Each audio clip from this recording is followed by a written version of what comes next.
한국갤럽의 여론조사부터 오늘은 살펴보도록 하겠습니다. 정당 지지율 먼저 살펴보시죠. 오차범위 내에 있긴 하지만 민주당이 소폭 올랐고요. 40%, 국민의힘이 36%. 예. 진보 보수 모두 결집하면서 조국혁신당이 2%, 개혁신당은 2%, 무당층은 한 20% 정도 있습니다. 오늘 나온 조사 결과, 그리고 윤 대통령의 탄핵에 대해서는 어떻게 생각할까요? 바로 관련 질문들. 지금까지 계속 몇 주째 이어지고 있습니다. 6대 3.5의 비율로 찬성이 60, 그리고 반대가 35. 예.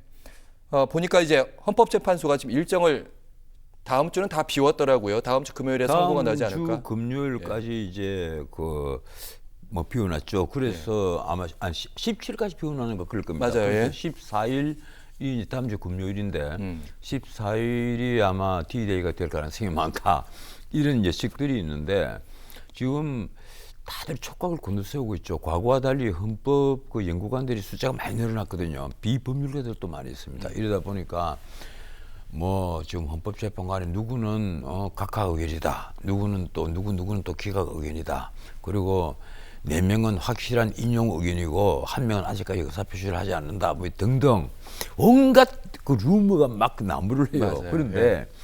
일단 마흔역 후보자 임명에 대해서 전혀 맞자도 못 꺼내게 말을 안 하고 있다가 왜 그런가 하면 변론 갱신 절차가 엄청나게 많이 걸린다는 걸 알기 때문에 안 하고 있다. 느닷없이 마흔역 문제가 다시 등장을 한 걸로 봐서 5대3이 바뀌지 않고 있는 것 아니냐 이런 이제 추측이 많이 돌았는데 또 모르겠습니다. 지금 들리는 얘기로는 가령 이 조중동 중에 어떤 신문이 지금까지 가장 극렬하게 좌파 신문보다 예. 더 심하게 윤 대통령을 맹폭하고 그냥 이건 탄핵을 해서 파면시켜야 된다는 식으로 내란수계라는 식으로 바로 비상계엄 직후부터 지금 계속 일관된 논리를 펴고 있다가 일반적으로 동아일보라고 해석합니다. 변호사님 얘기가 아니고요. 아니 글쎄 일반적으로. 예. 그러다가 오늘 아침에 산의 칼럼에 정반대의 의견이 나온 거예요. 정반대의 의견이 이 탄핵이 이렇게까지 너무 좀 심한 것 같다 하는 그런 산의 칼럼이 나왔단 말이에요. 지금 그리고 이 언론의 그 여러 가지 걸 보면 지금 많이 바뀌고 있어요. 풍향이 많이 바뀌고 있는데 저는 그렇게 생각합니다. 이게 박근혜 대통령 때는 그 최순실의 태블릿 PC 사건이 터지고 나서 거의 9월 말이죠. 2016년 9월 말에 9월 24일인가쯤 될 겁니다. 제 기억이 맞다면 저도 그때 앵커를 할 때인데 딱 터지고 나서 그 JTBC에서 밤에 터뜨리는데 예. 그러고 나서 그 다음에 이제 막 돌아가는 게 이게 박 대통령의 지지도가 땅이 쳐받고 그것이 탄핵 파면되는 날까지 그대로 유지가 됩니다. 근데 이분은 그렇지 않아요. 이분은 윤 대통령의 지지도가 계속 올라와서 윤 대통령 개인 지지도를 따로 조사를 한 뭐 여론조사를 보면 그건 ARS 조사입니다만은 예. 50%를 넘은 곳도 심지어 나왔단 말이에요. 이러니까 아마 그게 공정이라는 여론조사일 거예요. 맞아요. 기억나요. 예.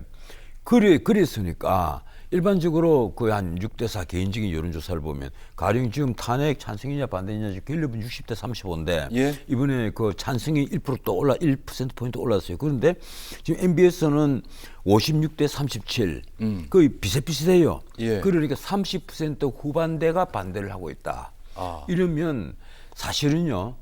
그동안에 여론으로 수없이 몰매를 때린 데 비하면 엄청 예. 올라온 겁니다. 그리고 전 변호사님, 예. 저 반론 한 번만 드리겠습니다. 예, 반론. MBS 여론조사 얘기하셨으니까 예. 37% 정도가 이제 목요일에 나온 여론조사 결과 예. 37%가 탄핵이 되면 안 된다 이렇게 얘기를 하는데 그러면 선생님은 탄핵이 뭐 직무복귀가 가능하다고 뭐 전망하십니까? 이렇게 물어보면 한 37%가 10% 정도 빠집니다. 한 28%만 복귀할 것이다. 예. 이 말은 최근에 언론의 분위기는 이거 잘하면 복귀하실 수도 있겠는데 이런 기대를 가질 수 있다는 말씀하셨는데 지금 우리 국민들이 원하는 것은 그래요. 지금 당장 조기 대선 60일 뒤에 조기 대선을 해갖고 가령 이재명이 대통령이 되면 좋다 하는 사람은 또 한 30%밖에 안 되는 거예요.